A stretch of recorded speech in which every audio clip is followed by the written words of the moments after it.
বঙ্গ রাজনীতিতে ভোট মানেই প্রচারের নতুন কৌশল।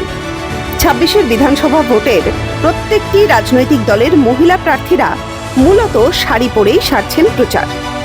তাই এই ভোট আবহে নদিয়ার শান্তিপুরে এখন জোর কদমে চলছে রাজনৈতিক দলের অভিনব শাড়ি বোনার কাজ।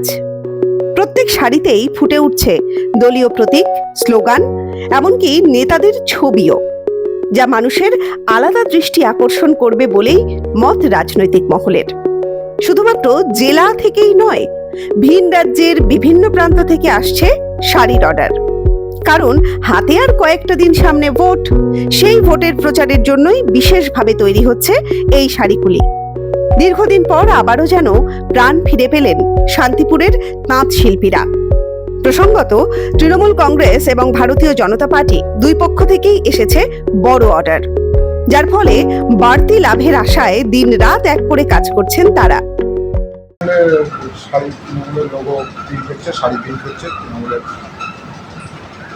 লোগো দিয়ে তৃণমূলের উন্নয়নের নানান রকম কর্মসূচি তৃণমূলের যেগুলো আছে, কন্যাশ্রী, যাচাই করো হামলা, আবার জিতবে বাংলা, এইসব লোগো দিয়ে একটা তৃণমূলের সিম্বলিক শাড়ি।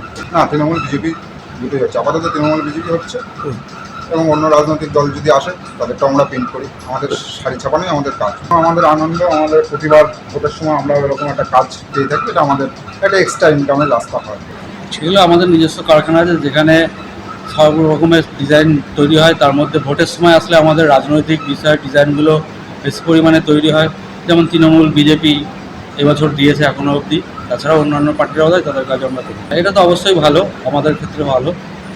আর এতে প্রচুর প্রিন্টিংও হয়, তাতে প্রচুর শাড়ি সেল হয়, এটা খুব ভালো কাজ। অবশ্যই এটা একটা এক্সট্রা ইনকামের জায়গা, এতে আমরাও সন্তুষ্ট এবং আমাদের সাথে যারা কাজকর্ম করে তারাও খুব সন্তুষ্ট। তাঁতিদের পাশাপাশি অর্ডার সাপ্লাইয়ের কাজে ব্যস্ত মালিক পক্ষ। এই শাড়ির অর্ডার প্রসঙ্গে শাসক শিবিরকে কটাক্ষ করতে ছাড়েনি গেরুয়া শিবির, পাল্টা সুর চড়িয়েছে তৃণমূলও।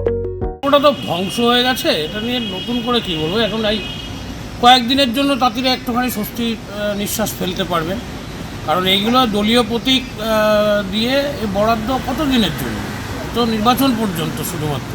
কিন্তু আমাদের বক্তব্য ছিল যে তাঁতের যে কারবার, সেই তাঁতের কারবারটাকে পুরো ধ্বংস করে দিয়েছে তৃণমূল পরিকল্পিত করে। তাঁত সাথী প্রকল্পের নামে একটা তাঁত 30 জনকে দিয়ে 5,000 করে টাকা দিয়েছে, শুধুমাত্র তাঁতিরা পেয়েছে 5,000 করে টাকা। কোনো নির্দিষ্ট পরিকল্পনা ছিল না।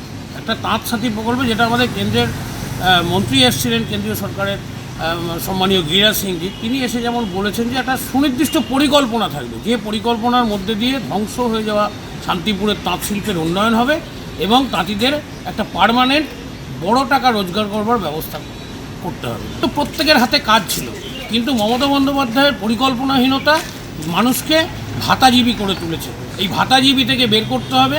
একদিকে যেমন 3,000 টাকার ভাতা বিজেপির সরকার আসলে দেবো আমরা বলছি, পাশাপাশি লাখপতি দিদিও তৈরি করতে হবে। শান্তিপুরের তাঁত শিল্প সারা বিশ্ব জুড়ে, শান্তিপুরের তাঁত শিল্প সারা ভারতবর্ষ জুড়ে তার নাম প্রসার রয়েছে।